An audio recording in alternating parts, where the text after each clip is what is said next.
Do we have to learn to walk with a limp? What does it take for us to learn to wait on God?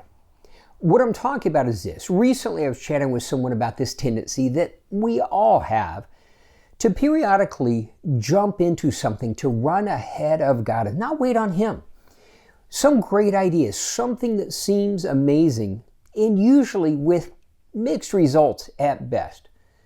So today we are looking at why we have to understand why it's so important for us to realize that God does deal differently with His people. And at the end, I'll share with you a little strategy, a technique that I use to help me slow down and really try to affirm that God is in something before I leap.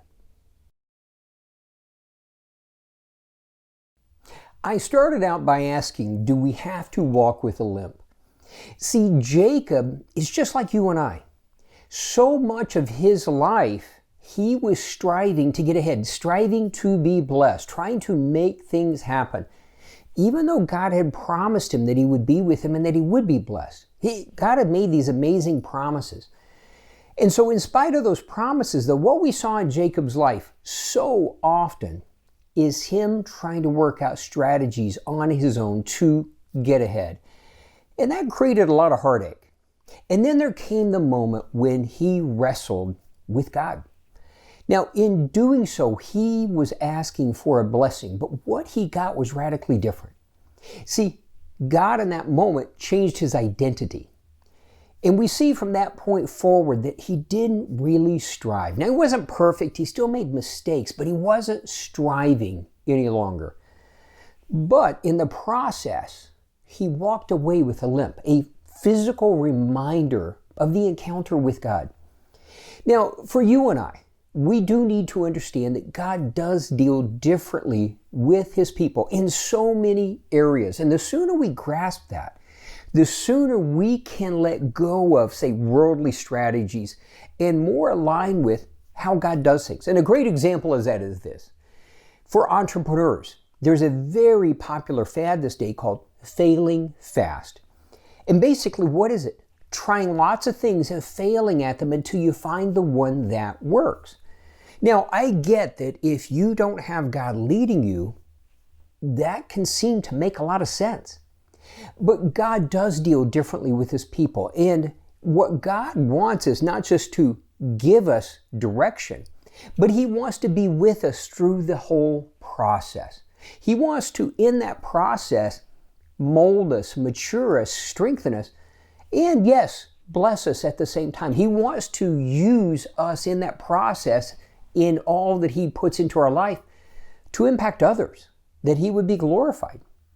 But what do? So often we get an idea, and it might be from God, but we get an idea, we see something that seems to be the right way, the right approach. We read something in a book, and all these things may be or seem to be the thing that would give us the breakthrough in whatever area of our life.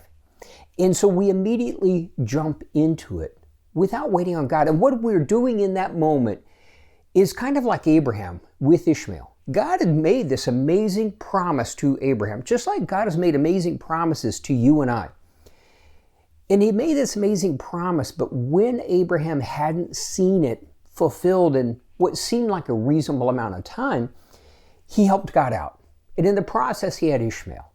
But then God revisited and said, no, that's not the promise I gave you. And Abraham's response was, that Ishmael would live before you. In other words, well, just bless what I've done. And so often that's what we do. We jump into something, and it might even be an idea from God. But because we haven't waited, because we haven't taken the time to see all of what God is showing us, we run out there, we run ahead of God, and more often than not, whether we expressly say it or not, we're asking God for help. And we're saying like Abraham, please bless this thing, this Ishmael that I've created in my life. Now, in Abraham's case, God did bless Ishmael for Abraham's sake, but it is a bit of a headache to this day. So we do need to recognize that God does deal differently with His people. God wants to both give us whatever, whether you're a ministry leader, you're an entrepreneur, a business person, a home, doesn't matter. God wants to be with you in that process. You know, when God created heaven and earth and He put Adam and Eve, He made Adam His manager, but He wanted to be in fellowship with Adam, not just in a relationship way, but in everything. And that's how God wants to deal with you and I. See, the rest of the world, He will allow them to go just pursue their own strategies. He will allow them to work it out with potentially amazing success and maybe with failure. He's allowed them to go their own way. But God doesn't want to do that with you and I. He wants to be with us. He wants to initiate the strategy, whatever that may be. But then when He initiates, He doesn't want us to run off and do it without Him and report back. He doesn't want us to run off without Him and then ask for help afterwards. But He wants us to walk with Him each step of the way. And another way that God deals differently with His people, see, in the world, there's this sense that if we don't jump fast, if we don't move quickly, we're going to miss out. And one of the things God does is He requires this tremendous amount of trust from us to actually slow down when instinct in the world, on all of our training, would say go faster. It takes a tremendous amount of trust for us to learn to slow down and wait for Him. Slow down and let Him direct. And more importantly, slow down and let Him bless. You know, so often we forget that He says that unless He builds the house, we labor in vain. In the things that we build, the things we accomplish in our strength, separate from Him, there's no eternal value in those. God is not glorified, and ultimately we're not truly blessed. It may have a superficial resemblance to a blessing. The only true fulfillment, the only true blessing in our life as God's people is in working in conjunction with Him. So what do we have to do? Well, we have got to train ourselves, whatever that idea, you know, something you read in a book, something you hear at a conference, whatever, some great concept that seems to fit our need at that moment.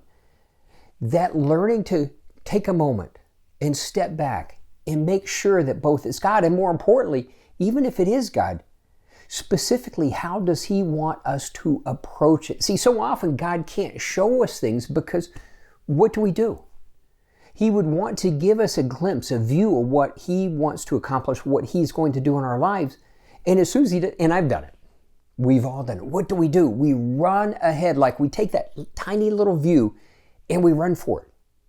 When God is saying, hang on, so often He can't show us more of what He has for us because we haven't developed that discipline.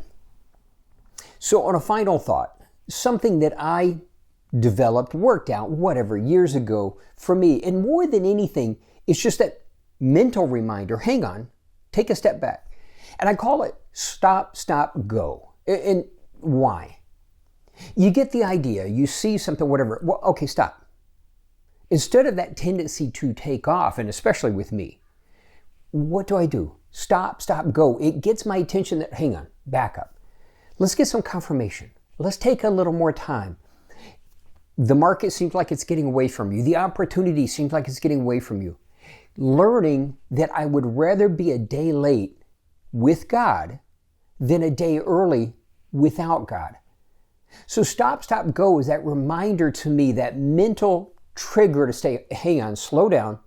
Let's really confirm this is God. And if it is God, what are the steps you want us to take? And then once we have confirmation, then go. No hesitation.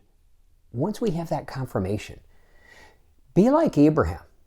You know, one of the things we saw in Abraham's life is when God told him to do something, immediately, even if it was hard, taking Isaac to the top of the mountain to sacrifice him, even if it was difficult, Abraham, when he knew it was God, did not hesitate.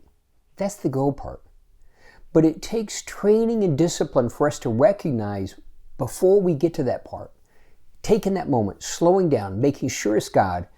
It's better to let an opportunity or a perceived opportunity get away from us if it's not from God, and wait for what He has for us. See, that is trust. That's something that was so hard for Jacob to learn. It took so many years, so much heartache, but was a lesson finally learned. But in doing so, he had to walk with a limp.